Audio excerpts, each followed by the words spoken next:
How's it going, everyone? It is I, Anime Outlet, and this is part 2 of What If Deku Had Kaioken. And now, before I start this What If off, I would like to thank Danushi for the thumbnail to this series, a link in the description to their channel. I would also like to say sorry for not posting part 2 yesterday, as I said I would in part 1, but I just had things come up and I really wasn't able to record or just edit the video and put it up in time. So I thank you all for waiting until now for part 2, and now let's begin.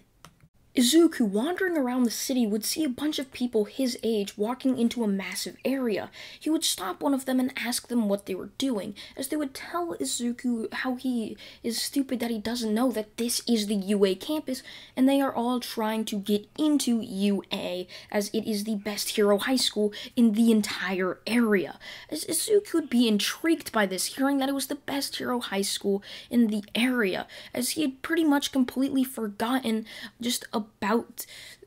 all the hero high schools since he was 4 when he had died for the first time. So Izuku would decide to head in and would decide to take the test with a bunch of the other people. So when Izuku would sit down, he would end up being stumped on every single question on the written test. Sure, he was given some basic schooling while on King Kai's planet, but he really didn't go into too much depth on some things he should have known if he went through the entire school system. So Izuku would completely just not know whatever all the answers were on the test and would pretty much just guess for the entire test, as luckily the test was multiple choice and Izuku got pretty lucky with a lot of his answers, barely getting the minimum for the passing test grade. So Izuku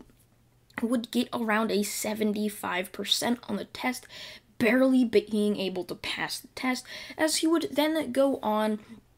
and do the hero test, as Izuku finally would start to stretch, knowing that this was now where things would start to become fun. Now, Izuku had written his name down, being Izuku Midoriya, and so when they all started to when they all started to grade all of the test sheets, Izuku's just happened to be first. And when they would see this, they would be wondering, Izuku Midoriya, who's that? As they would type it up into their computer system and would find out that Izuku Midoriya was a dead 4-year-old who died 11 years prior to this incident. So they would instantly become confused. Was this some villain trying to get into the school, or was this really just this kid? Could he possibly have faked his death or just completely just gone rogue or off the system for 11 years? So when Izuku would begin the hero test, he would instantly rush out once the doors would open, and seeing these robots as a fight would instantly just start to punch all of their heads off, as Izuku liked training. He loved it, actually, as every time he would end up training, it was even more enjoyable than the last. He had picked up the love from training and love for getting stronger from Goku, since he was pretty much around Goku for the past 11 years. So Izuku would easily just be able to destroy all of the robots in his path, barely leaving any robots for the people behind him, as Izuku was having too much joy and entertainment destroying them to think about the others behind. So Izuku would easily able to destroy all of these robots, as Izuku would then sit down on top of a building, not seeing any more robots in just the area he was in, as Izuku would frown, not having anything else to do, as he would be forced to wait as a massive zero-pointer would then come right out of the ground, as Izuku would stare up in excitement right at it. Izuku would rush towards the zero-pointer, jumping straight at it before powering up 2 massive ki blasts in both of his hands, as Izuku would then throw both of these ki blasts directly at the robot, as right before they would collide, they would then expand, mashing into the robot's head, creating a massive hole, as the key blast would then continue on, going straight into outer space, as Izuku would then see the zero-pointer start to fall back, as Nezu, seeing how Izuku had easily taken care of it, would instantly summon 2 more, as they would then appear out of the ground, which Izuku would do both of what he did to the first one to the second and third one, as the test would then be finished for Izuku's, the teachers, and the other just competitors' safety, as Izuku would be walking out and would then just go back to whatever place he was staying in. Remember, Izuku was homeless, so he was pretty much just staying in any place that he could find, whether that was just chilling at the beach where there was massive amounts of trash, or it was just someplace else. Now, Izuku would primarily be staying at the beach, seeing as that was a great place to train with all the heavy objects, and it was also a great place that he could have a house at, even building his house out of just trash and broken appliances. Sure, it didn't really have much of a roof, basically only using tarps and damaged tarps that he had found at the trash dump, so Izuku would not be having the best of living conditions. So Izuku would end up being just searched for after just being seen and saw how strong he was. Nezu didn't want such raw talent to go to waste. Sure, it wasn't really raw talent, but Nezu saw it that way, thinking it was just a massive, crazy, cool, and exciting quirk that they had never really seen before, and Izuku has little to no training at all, when that's pretty much not the case at all. So they would end up finding Izuku chilling in his trash hut at the beach, as Aizawa would end up coming in and would ask Izuku if he could follow him, as Izuku would do this only if Aizawa would fight him, and so Aizawa would agree, as Izuku would then get into a stance, as Aizawa would then do the same, as Izuku would then start the match, rushing at Aizawa as Aizawa would try to erase Izuku's quirk. However, Izuku would then create a ki blast, slamming it right into Aizawa's chest, throwing him back into a pile of trash, as Izuku would then look over towards Aizawa, who would get up and would rush Izuku. However, Izuku would then put Aizawa into a headlock before Aizawa would tap out the match. He had never seen someone younger than him have such martial art talent that was better than him. He had trained for years with this, but he had not been trained from a martial art master like Goku did, or like Goku trained Izuku. So Aizawa would then bring Izuku to Nezu, as Nezu would be shocked after seeing Aizawa lose easily to Izuku, as Nezu would then tell Izuku how he saw how he barely was able to pass the written exam, after asking Izuku if that was his real name, of course, as Izuku would say yes, before explaining how he supposedly died at the age of 4, and not really going into much detail after that, before he just awoke. He woke up at a graveyard, just some random place, as you would look over at the gravestone to see that was where he was buried. As Nezu would nod, kind of suspicious, but not quite, as he would think Izuku just had the drive to be a hero. He also saw deep into Izuku and would know Izuku had no evil intentions with him, so he would decide to let Izuku in to UA High School. As Nezu, over the next couple of weeks, would end up tutoring Izuku, hoping that Izuku wouldn't be as stupid as he possibly was, as he basically saw after the recordings of just the test, seeing how Izuku just pretty much guessed through the entire quiz, not really taking much thought, as his note sheet was completely empty. So Nezu would end up tutoring Izuku back to where the level that most of the students were in just UA. However, he wasn't on the level of, say, Class 1C or Class 1A level smartness. However, basically Class 1C or the higher up level knowledges of classes. He was more on the lower side of classes that barely just could have made it in. However, he was still allowed into UA and Class 1A, mostly because of his power. And so Izuku would end up walking into school for the first day having pretty much a basic knowledge and being pretty confident, and just hoping that he would get to fight a lot of people today, as he really just wanted a good fight, as he really hadn't had anything like that since he fought Goku, which he still got his ass handed to him, but it really wasn't that much, as Goku really held back, but he didn't go Super Saiyan at all. So Izuku's goal is wanting to be able to challenge Super Saiyan Goku, which is very much a stretch for a human to do. So Izuku would end up walking into UA as Aizawa would then tell all of the students just to introduce themselves up on the board, as they would all write their names down, as Izuku would then see a singular name that he would recognize from a mile away. Katsuki Bakugo, the very kid that basically ruined his life. Well, not really. It pretty much made his life 1,000 times better, giving him an insane power that anyone in the world would even wish for. So Izuku, of course, seeing this, would glare right at the name before searching around the room, as he would then find a familiar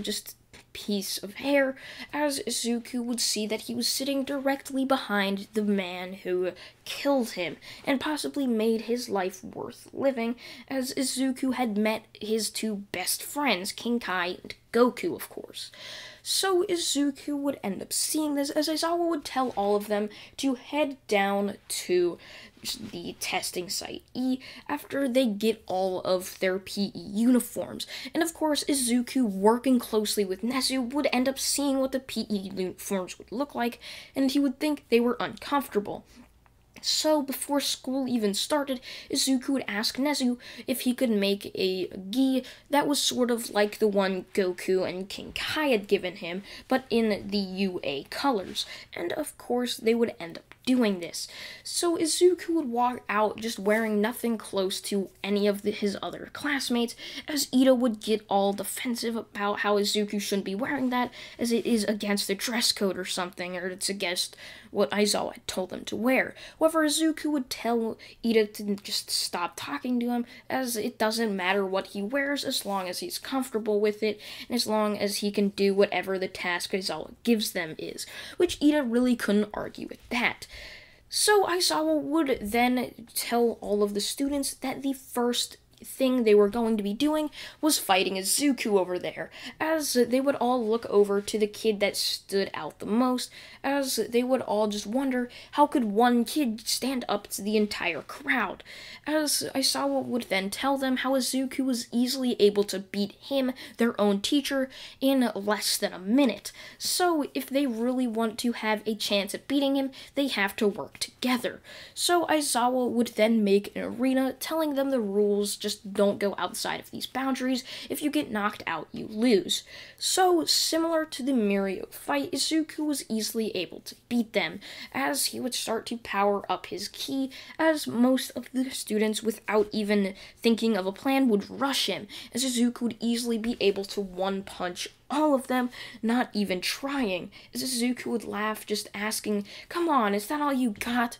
As Izuku would see, as the dust would clear, the two strongest classmates that weren't him standing before him, Todoroki and Bakugo, as Izuku had already knocked out all of the other students, as Todoroki would then slam his foot down as a massive iceberg would come barreling towards Izuku. However, Izuku would just backhand the ice, sending flying just millions of tiny ice shards right at Todoroki and Bakugo. Bakugo was able to jump out of the way in time, but not Todoroki, as the ice shards would just implant themselves into his skin, as small amounts of blood would then start to drip off of these tiny holes that the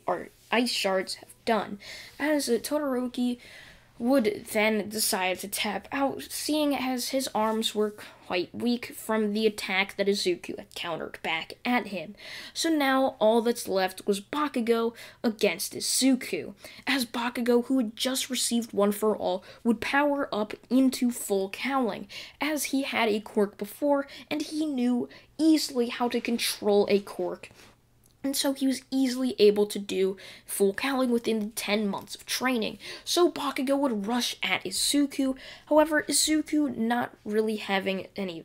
as he was having fun before, but he decided to get serious, and as Bakugo was about to connect, Izuku would let it happen, as Bakugo, thinking he won with just a singular punch, would see Izuku easily holding the punch right to his cheek, as Bakugo's punch landed right on Izuku's face, but it had done nothing to him, as Izuku would then punch Bakugo right across the face, sending him flying down into the dirt, as Bakugo would then start sliding across the dirt battlefield, as Izuku would then appear right above him, slamming his fist down into his back, as Bakugo would then hear a massive crunch, as he would then become knocked out, as Izuku would then ask Aizawa if he can take all of these students back to Recovery Girl's office. Izuku had learned his way around the school building, and he knew where pretty much everything was. So he would take them all back to Recovery Girl's office,